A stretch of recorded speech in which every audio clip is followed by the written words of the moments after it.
Buenas, ¿cómo están? Este es un video para la unidad de formación Bases y Fundamentos de la Educación del Modelo Educativo Sociocomunitario Productivo 2, a cargo del licenciado Johnny Armando Sayama Marca. Permítanme presentar quien les habla, José Luis Quispe Cerrato, y en esta ocasión les voy a narrar lo sucedido antes, durante y después de la Revolución de 1952. Sin más preámbulo, comenzamos.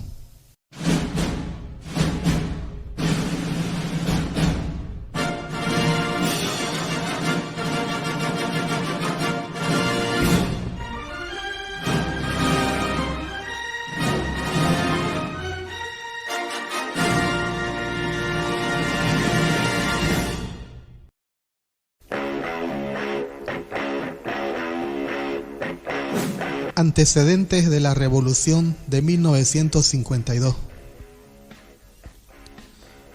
El proceso histórico del nacionalismo boliviano se remonta al periodo colonial, con la creación de la Audiencia de Charcas como ente articulador de las poblaciones españolas La Plata, Santa Cruz, Cochabamba, Tarija, Potosí, Oruro y La Paz. La Villa Imperial de Potosí resultó ser más importante por convertirse en una de las grandes maravillas del mundo y como articulador del mercado interno colonial del Perú y del Río de la Plata.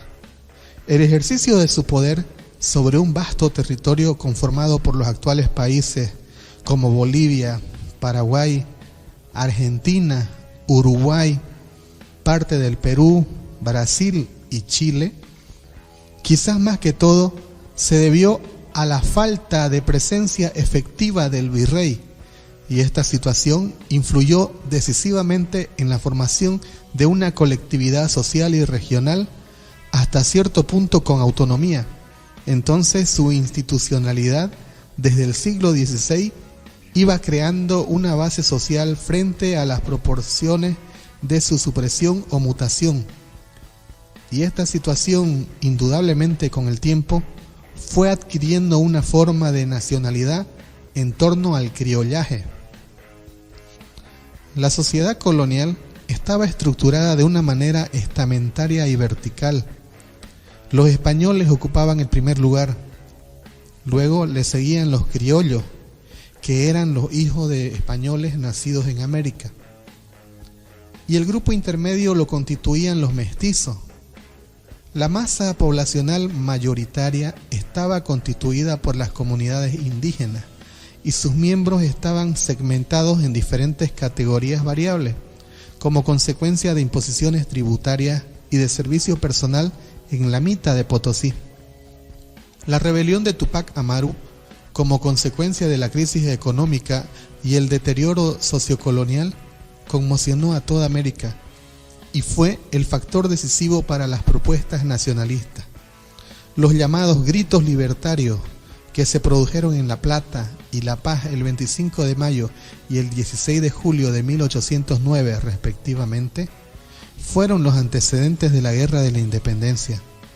La dura guerra de los 15 años, es decir, desde 1809 hasta 1825, que soportaron los altoperuanos, fue el factor decisivo para la búsqueda de la formación de una nueva nacionalidad sobre la base territorial de la antigua Audiencia de Charcas. Posteriormente, la nueva República Boliviana tuvo que enfrentar una serie de conflictos con sus vecinos para conservar su integridad territorial como Estado y nación. Esta tarea fue muy difícil de cumplir, puesto que los países vecinos, con más preparación militar, diplomática y recursos, en diferentes conflictos se apropiaron de una extensión considerable del territorio boliviano. La defensa de la integridad del territorio nacional, desde entonces, permitió crear una conciencia cívica como Estado libre y soberano entre sus habitantes para fortalecer el espíritu del nacionalismo boliviano.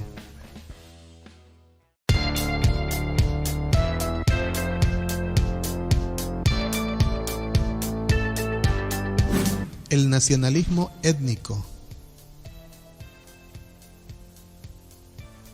partir de 1905, en Bolivia se plantea un cambio político para la búsqueda de la identidad nacional. En 1899, los liberales llegaron al poder gracias a la movilización de las comunidades indígenas. Ismael Montes, el segundo liberal que llegó a ser presidente de la República, realizó las reformas educativas con una tendencia de construir la nacionalidad boliviana. Entre las medidas de importancia fue la implantación de la educación indigenal, que propugnaba la incorporación del indígena a la nacionalidad boliviana. Desde ese momento empezaron las discusiones y debates sobre el problema de la pedagogía nacional, que significaba extender la educación sostenida por el Estado a las comunidades indígenas que hasta ese momento no tenían acceso a este beneficio. La gran parte de la oligarquía gamonal se oponía a que el indígena tenga derecho a la educación, al igual que otros bolivianos. En este debate nacional sobresale el político e intelectual boliviano Franz Tamayo. Franz Tamayo fue uno de los convencidos de que el carácter nacional era la expresión del espíritu del pueblo boliviano, su idiosincrasia, que estaba íntimamente relacionada al concepto de raza. Su planteamiento estaba referido a la creación de la pedagogía nacional, una pedagogía propia que busque la identidad nacional.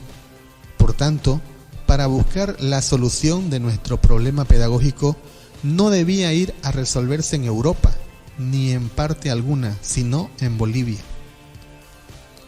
Hacia 1910, Bolivia era un país sin iniciativa propia en todos sus quehaceres nacionales, porque dependía de los extranjeros.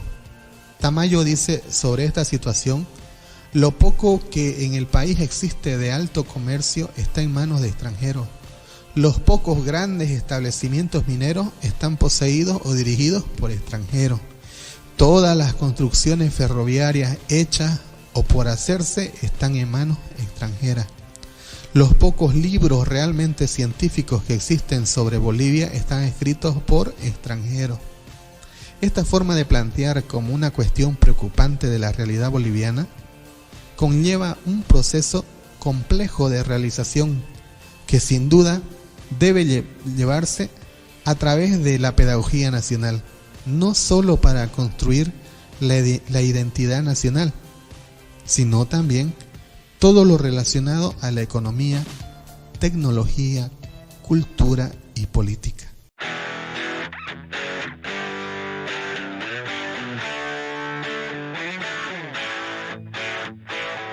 El nacionalismo revolucionario. El nacionalismo revolucionario remonta al periodo comprendido entre 1920 y 1943.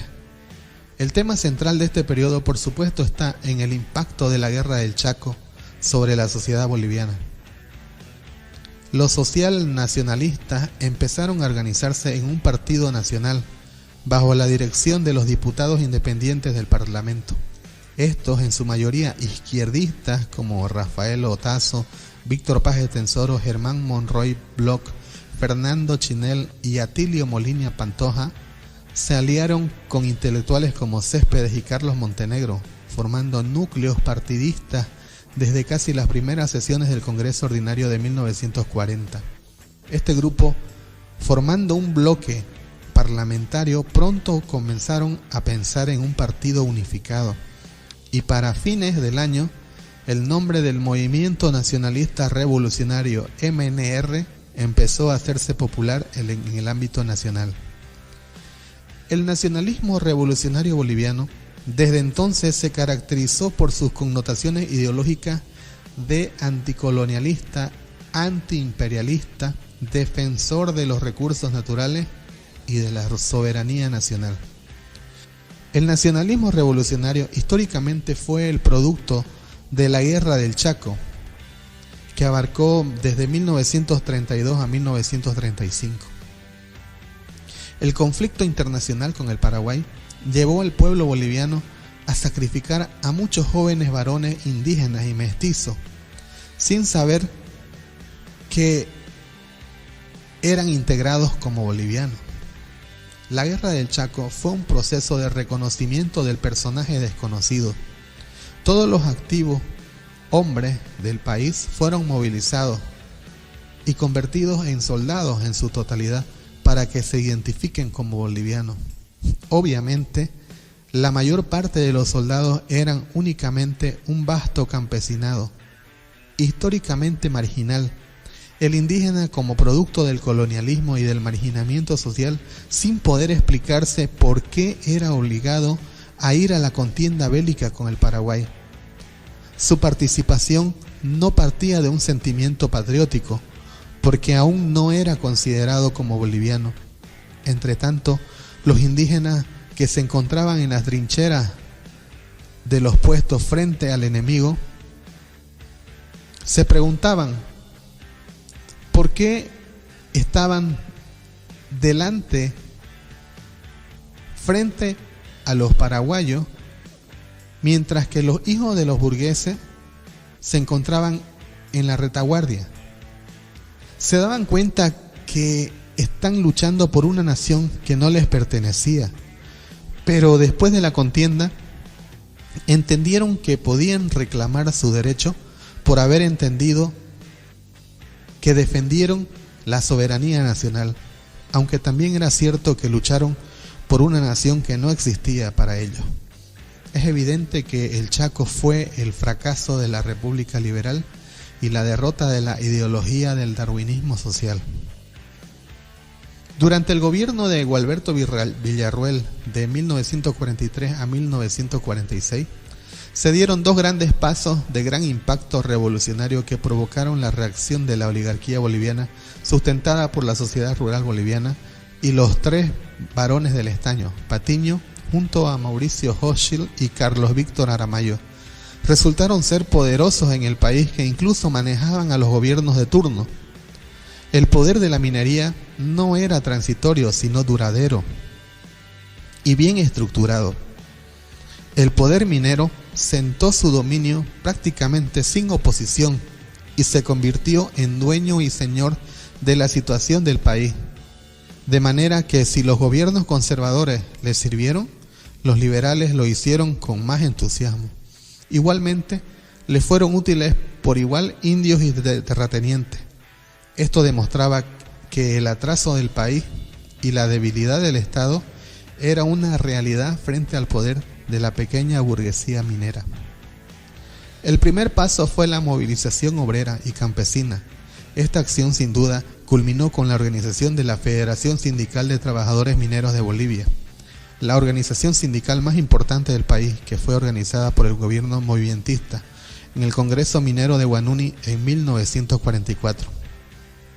El segundo paso sin duda fue la realización del primer Congreso Indigenal Boliviano en mayo de 1945. Este evento se realizó en la ciudad de La Paz, después de dos postergaciones. Las resoluciones del Congreso fueron convertidas en decretos por el propio presidente Villarroel, que provocó la reacción de los latifundistas, especialmente por la abolición del pongueaje, que era el servicio de explotación del indígena más denigrante. La Revolución de 1952. El año 1951, el MNR obtuvo un triunfo en las elecciones. De forma inmediata, se formó una junta militar de gobierno, auspiciada por la oligarquía minera, para evitar la llegada al poder del MNR. Ante esta reacción del ejército, un año más tarde se producirá el día 9 de abril un golpe de Estado dirigido por el general de policía Antonio Seleme, con el apoyo civil de Siles Suazo y el dirigente minero Juan Lechín Oquendo, ambos del MNR, así como la confabulación del general Torres Ortiz. El cuerpo de carabineros y policías tuvo una destacada participación de iniciar la revuelta, que luego contó con el apoyo de la población, de los obreros de Villa Victoria y los mineros que llegaron de la mina Milluni. Ese 9 de abril de 1952, Cuerpo de Carabineros y Policía fue movilizado institucionalmente por el ministro del Interior general Seleme y tomaron instituciones estratégicas como prefecturas y radios para difundir la noticia.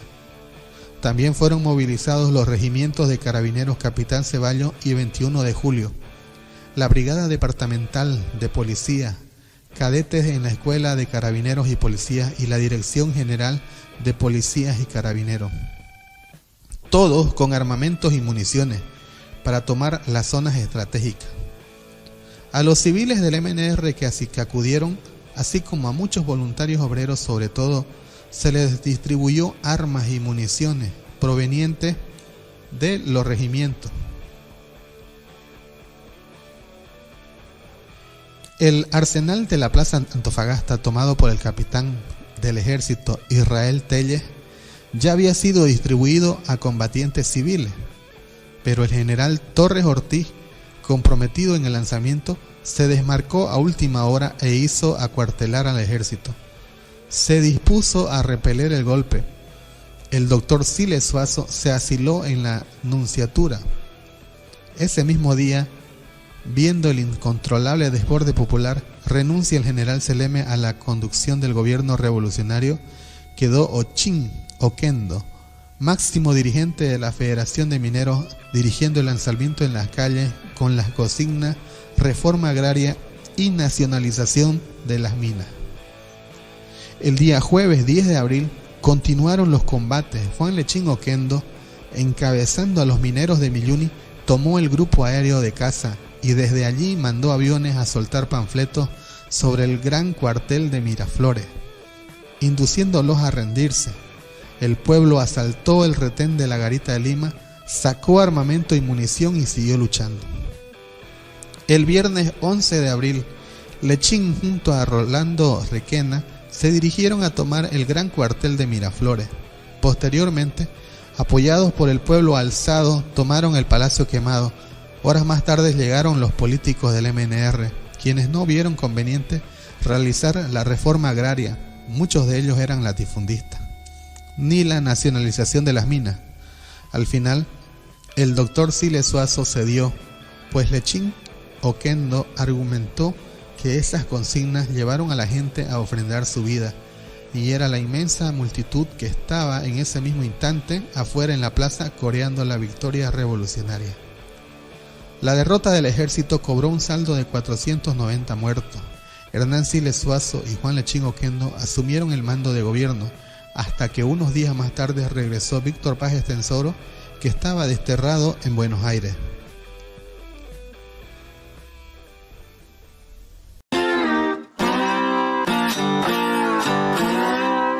Desarrollo de la Revolución de 1952. El desarrollo de la Revolución Nacional cubre 3 periodos presidenciales. Durante el primer gobierno de Víctor Paz Estenssoro, de 1952 a 1956, se realizaron los cambios más significativos, como ser el voto universal, la fundación de la Central Obrera Boliviana, la disolución y reforma del ejército y la nacionalización de las minas entre abril y octubre de 1952. En agosto de 1953 se decretó la reforma agraria y en 1955 se aprobó el nuevo Código de la Educación que dio inicio a la reforma de la educación. En 1955 también se aprobó el nuevo Código Petrolero que permitía el acceso de empresas extranjeras a la explotación y exploración petrolífera. Sufragio universal. Hasta las elecciones de 1951, que ganó el MNR, el voto era restringido. No podían votar ni los alfabetos ni las mujeres que habían votado por primera vez en los años 40, pero solo era en las elecciones municipales. El concepto de ciudadanía estaba restringido, además a quienes podían demostrar una renta mínima. El voto universal fue una consecuencia lógica de la revolución. Se concedió el derecho a voto por medio de un decreto del 21 de julio de 1952 a todos los bolivianos mayores de 21 años. de 18 siendo casado, cualquiera sea su sexo, instrucción, ocupación o renta. De este modo se dio acceso a la decisión política a más del 70% de la población, marginada hasta entonces del proceso democrático. Central Obrera Boliviana, COP.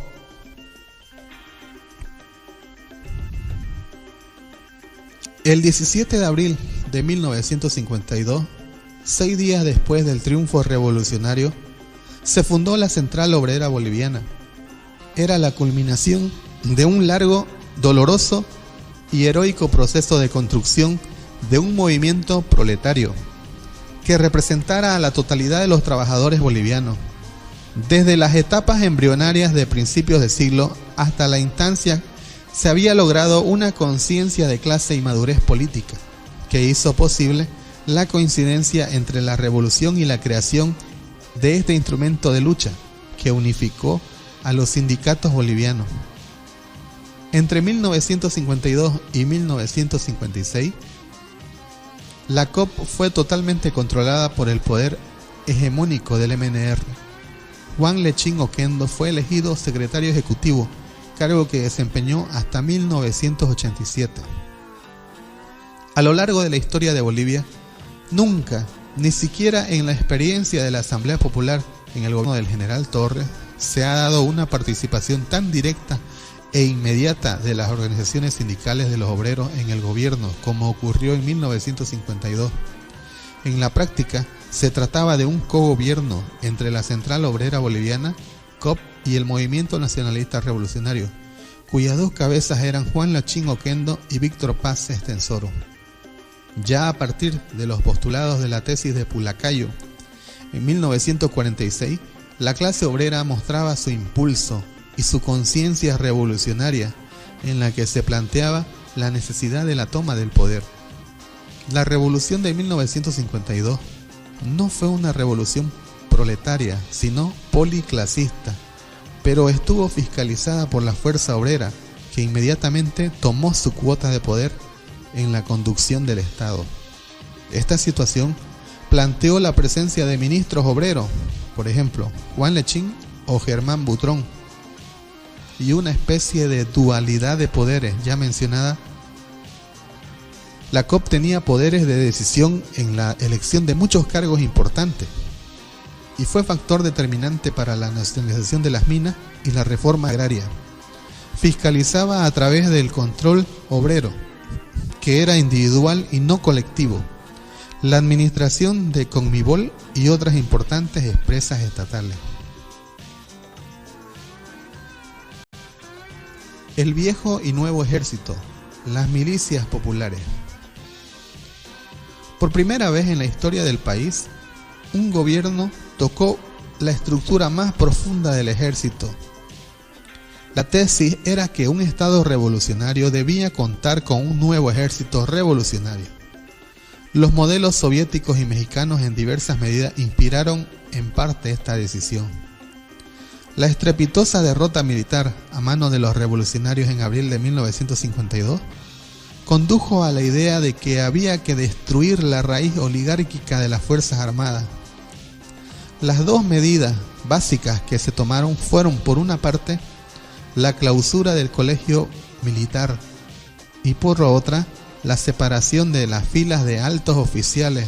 La mayoría se fueron al exilio, de oficiales intermedios y el licenciamiento de los cadetes del colegio. Junto a estas decisiones que afectaron a más de 500 uniformados, se detuvo a muchos militares de alta y baja graduación que fueron trasladados a prisión. En Curahuara, por ejemplo, entre 1953 y 1955 habían más de 50 militares presos. El colegio militar fue reabierto en 1953 con el nombre emblemático de Gualberto Villarroel. Se pensó que así se abría una nueva etapa en la que las puertas del colegio se abrían al pueblo, como de hecho ocurrió, aunque paradójicamente serían esos militares los protagonistas del derrocamiento del MNR en 1964. El proceso de preeminencia secante del partido identificado con el Estado, se tradujo en la obligación de los oficiales de las Fuerzas Armadas de jurar lealtad al partido en actos públicos, lo que fue considerado por los militares como una humillación intolerable que le cobraron al MNR y a Paz Estenssoro en años posteriores. Finalmente, el gobierno creó milicias armadas en dos sectores, el de los trabajadores mineros y el de los campesinos. También organizó grupos de milicianos en las ciudades que respondían directamente al partido.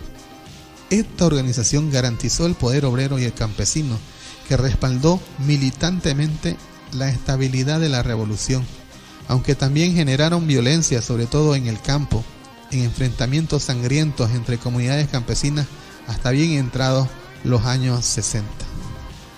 La nacionalización de las minas.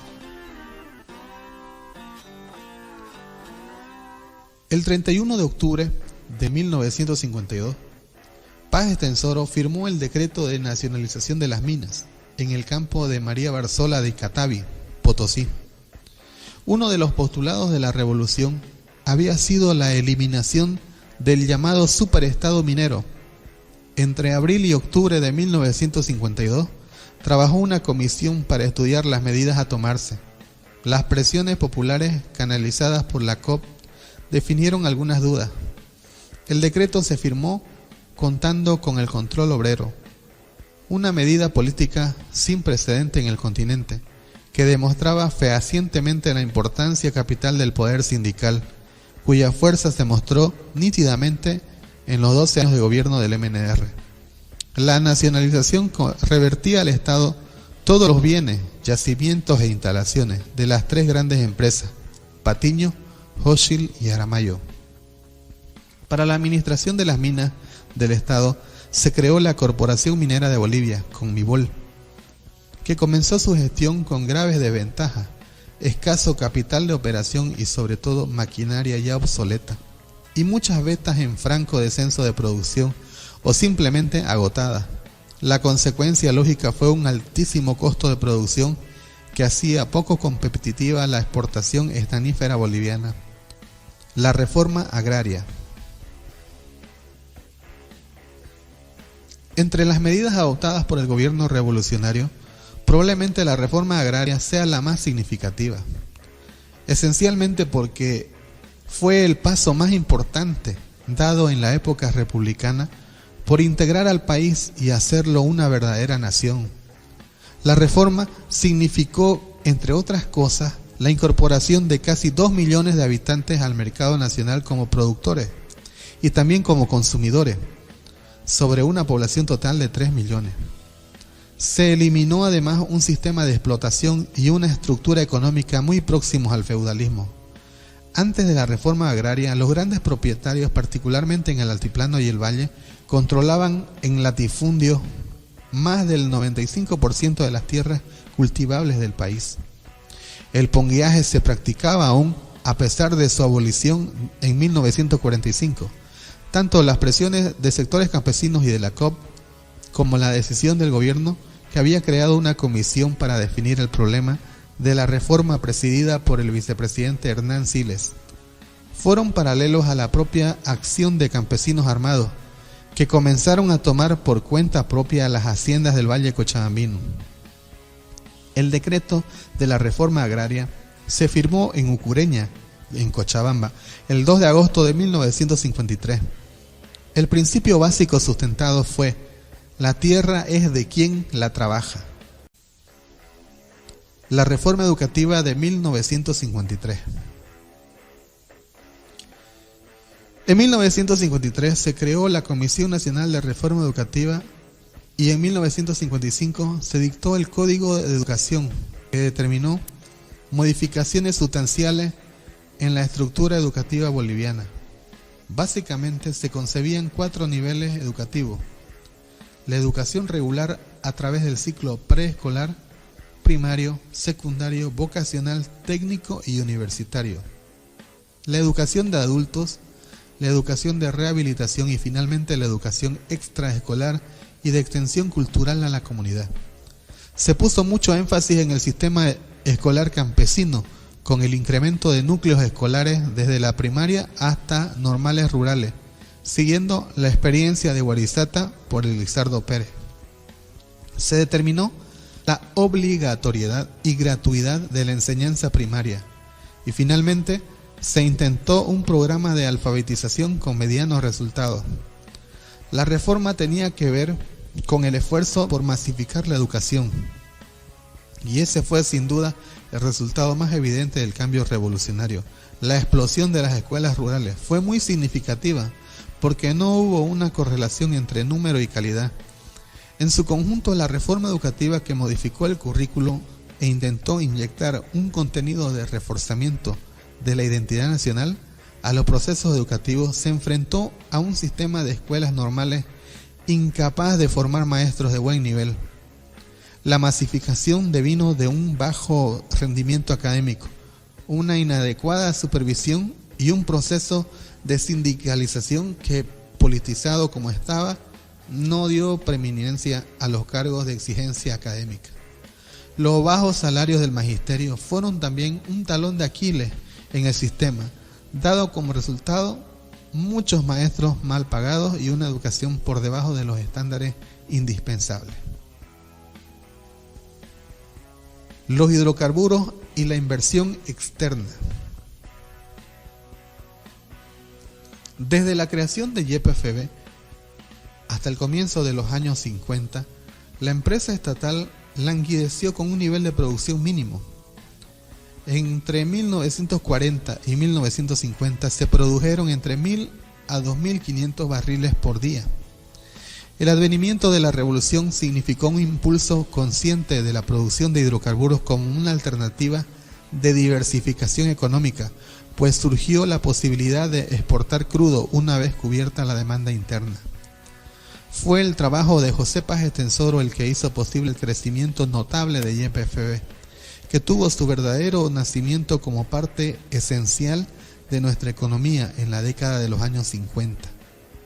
Entre 1952 y 1954, la producción pasó de 2.500 a más de 10.000 barriles por día, como promedio.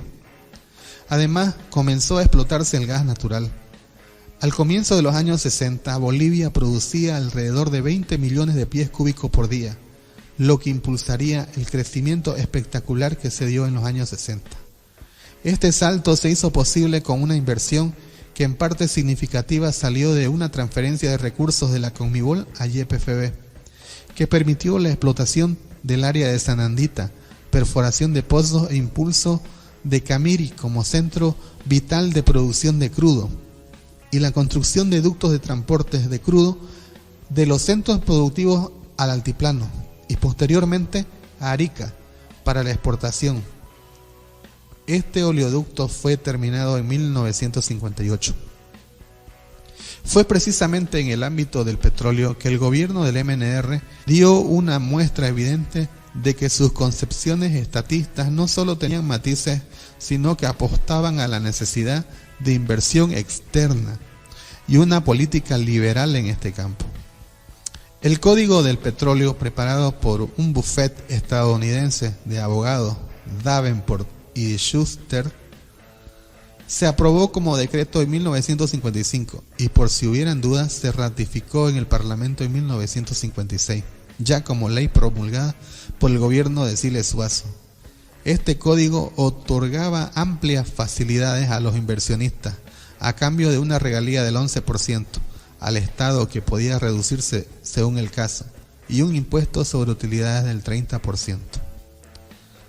14 empresas extranjeras se interesaron en los campos bolivianos y recibieron concesiones en casi 14 millones de hectáreas, pero solo una de ellas tuvo éxito: la Bolivian Gulf Oil, subsidiaria de la Gulf Oil Company. La Gulf pagaba un 11% de regalías y un impuesto de 19% por producción bruta en boca de pozo. El código desató una fuerte polémica, enfrentamiento en el Parlamento y división de opiniones en el sector del partido de gobierno. Para los nacionalistas era una medida entreguista y antinacional que terminó años después en la nacionalización. Conclusiones.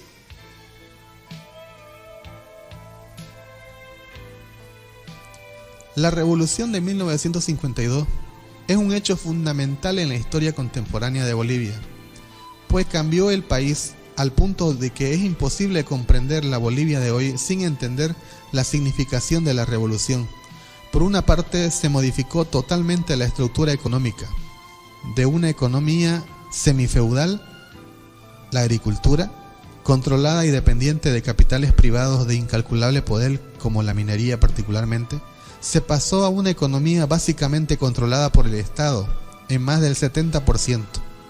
Se creó una nueva burguesía, que sin haber logrado estructurarse realmente como clase coherente, intentó industrializar el país. Una gran parte de esa nueva burguesía, sin embargo, se dedicó a la intermediación financiera y al comercio importador. Se logró una cierta diversificación en la producción económica y una mayor articulación de la geografía nacional. El proceso de desarrollo excepcional del oriente boliviano, Santa Cruz especialmente, es sin duda producto de la Revolución de 1952. Finalmente, la cultura recibió un impulso pocas veces vista en épocas anteriores. Surgió una fuerte corriente indigenista y nacionalista que desarrolló intenso trabajo en todos los campos. La idea, al crear el concepto de un Estado nacional poderoso, fue la de establecer una nación unida por una cultura mestiza y uniformada por el idioma castellano. Esta idea se fue modificando como resultado del acceso a la educación y las decisiones de los sectores del mundo aymara y quechua, que propugnaron un criterio de respeto a la diversidad que fue acentuado al final de la segunda mitad del siglo. Si bien el proceso de 1952 quedó trunco y se vio envuelto en errores, limitaciones, corrupción y una negativa influencia de posiciones personales, es indudable que tuvo una importancia en la historia de nuestro país.